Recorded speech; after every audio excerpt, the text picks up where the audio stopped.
let's make some picks and let's get the hell out of here on this Feel Good. Divisional round starts tomorrow, Friday. Jacksonville Jaguars traveling to the home of the Chiefs. 8.5-point spread, AJ, your thoughts? Man, 8.5 does feel like a lot for this one. But, you know, I was wavering a little bit before Kirk came on, but Kirk gave me a little bit of confidence in Trevor Lawrence and the Jags. So I'm not saying they're going to win, but I'll take the Jags plus 8.5. I've been on the Jags plus 8.5 all week until this moment right now. Wow. My spirit, my soul just told my brain, pal, Super Bowl last week for Jacksonville. True. Pal, what are we talking about? It's the playoffs. Showtime, Patty Mahomes is getting an opportunity to showcase to 40 million people why he is Patrick Mahomes. They're trying to build a destiny. I love the Jacksonville Jaguars. I think Jacksonville Jaguars fans should be pumped that they're even in this divisional round weekend this quickly after hiring Doug Peterson.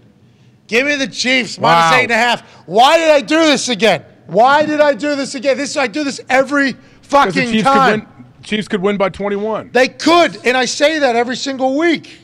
Also, looking at the records, if you are to win this week, you will clinch the year overall. Okay. Just so you know. Okay. I got the Chiefs minus 8.5. Okay. AJ's got plus 8.5 with the Jags. Let's go to the next game. New York Giants, Philadelphia Eagles. Whenever you talk about a division rivalry and you talk about the divisional round, you talk about the Giants and Eagles putting on a barn burner, an instant classic, something we'll remember forever, not only in this series, but in the NFL. Saturday night, divisional round. AJ, how do you see it going? So I'm not going to beat around the bush here. You know I don't like to do that. Give me the Eagles minus 7.5. I have a feeling you're on the Giants. Ladies and gentlemen, it is with great honor to say that for this particular game, I am on the side of AJ Hawk. Wow. Minus 7.5. I was going back and forth on this one too, but I like the Eagles. Yeah, I'm not going to take a loss on this one to you. Like, I think that is just whatever you would have picked here, I would have picked. And I assume if I was on set somewhere making the picks, you would have probably done the same thing because this could go either way. Bruce Bronovich is up near a microphone. Bruce, last week you gave us like a woe is me type speech. Yeah. What do you think this week with the Giants taking on the Philadelphia Eagles? The Giants are going to cover the 7.5. It's the first time really good on good this year. Much was made about us benching our starters in the second matchup, but in the first one, our entire defense is basically out. They're going to be, ready to go for this one, and Dory Jackson will take away A.J. Brown, and we'll cover the 7.5. I have some news for the world. Okay.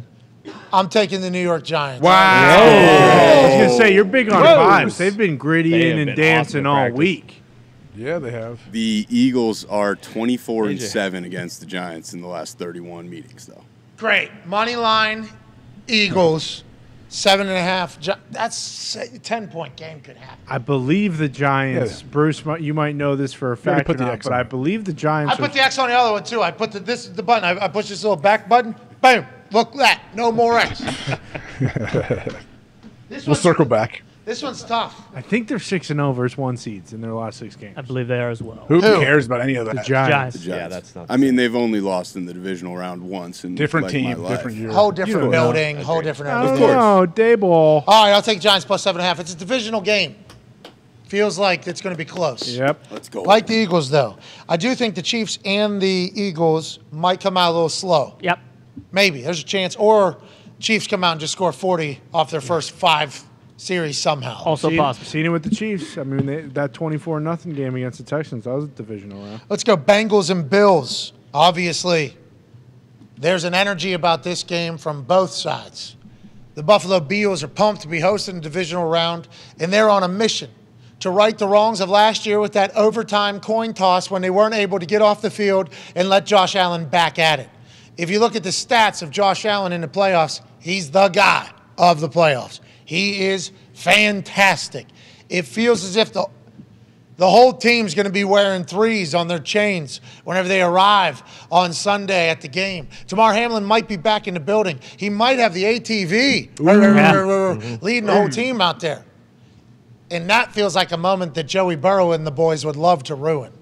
Joe Burrow and the boys seemingly love to go into your house into yo trap and take yo trap. They did it last year. They won in Tennessee. They won in Kansas City. Then they went to the Super Bowl against L.A. in L.A. Almost fucking won that thing.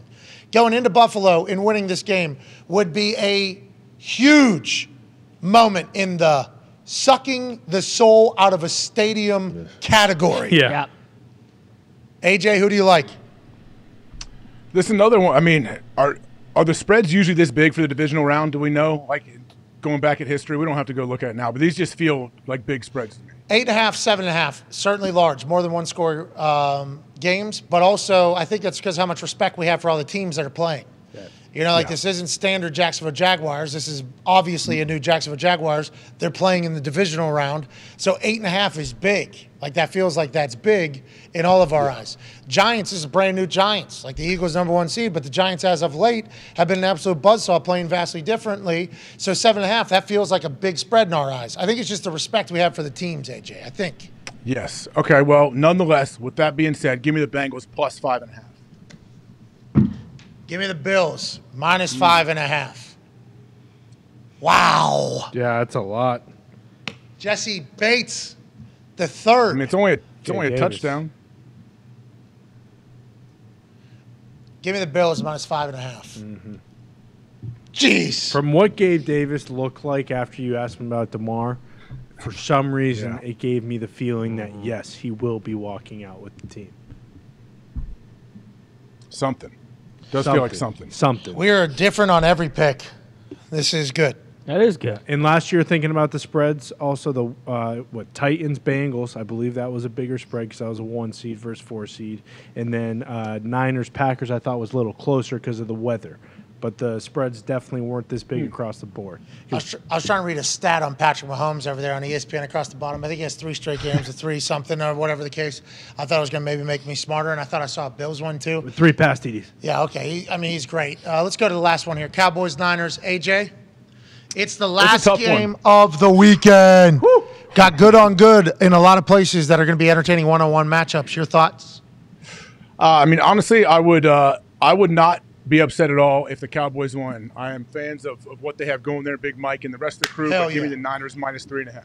Okay. AJ loves Big Mike, loves the Cowboys. Congrats on your big win over the Buccaneers, says AJ. Says a lot of people. A lot of the public opinion on a lot of these TV shows with graphics. You got the Cowboys star, not to cover. No, not getting 3.5 points, to win the straight game. up. These people all have stats and analytics people, and they have inside sources, and vibes are high, apparently, for the Dallas Cowboys across the board. I have my eyes on those fucking Niners.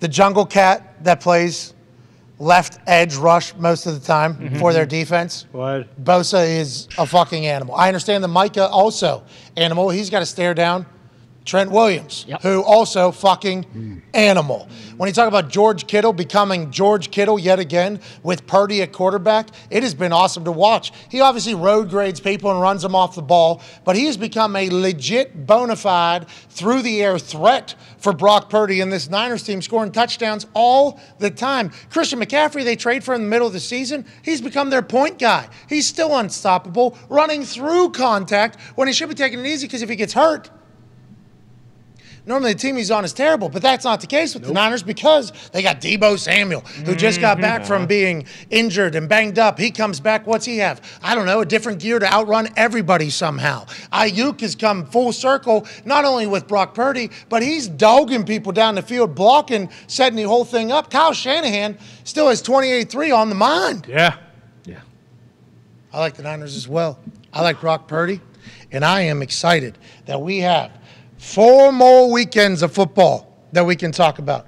I am excited that we have a divisional round on Saturday and Sunday where we're going to be able to be entertained and we're going to be able to watch thrilling matchups this weekend. Let's take this in. Let's enjoy it. Let's win all of our bets. Hell yeah.